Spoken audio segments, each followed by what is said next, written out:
Hello everyone, সবাই কেমন আছো? আশা করি খুব ভালো আছো, সুস্থ আছো। আমরাও কিন্তু ভালো আছি। পুজো কেমন কাটলো তোমাদের? আমার তো বেশ ভালো কেটেছে।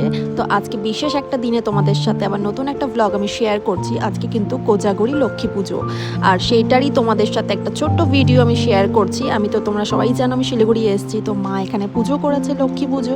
তো সেটারই ছোট ছোট ক্লিপ তোমাদের সাথে শেয়ার করব।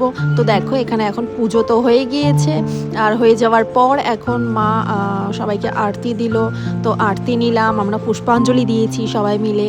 তো এই বছরে একবার লক্ষ্মী পুজো তো প্রত্যেকের বাড়িতেই হয়ে থাকে, ছোট বড় যেভাবেই হোক না কেন সবাই করে থাকে। তো দেখো আমি এখানে সুন্দর করে আলপনা দিয়েছি, কেমন হয়েছে, ছোট ছোট করে লক্ষ্মী ঠাকুরের পা এঁকেছি। আর এখানে কিন্তু মা প্রসাদে কিন্তু খইয়ের মুরকি, নাড়ু, মোয়া, চিড়ের মোয়া, ফল প্রসাদ, দই মিষ্টি, তারপর লুচি, সুজি, পায়েস, বেশ অনেক কিছুই কিন্তু মা বানিয়েছে সব কিছু। ও হ্যাঁ, আর কিন্তু সাথে কিন্তু খিচুড়ি আর লাবড়া, যেটা কিন্তু বাবা বানিয়েছে। তো চলো গাইস, কেমন লাগলো অবশ্যই জানাবে। চলো বাই, স্টে টিউন গাইস।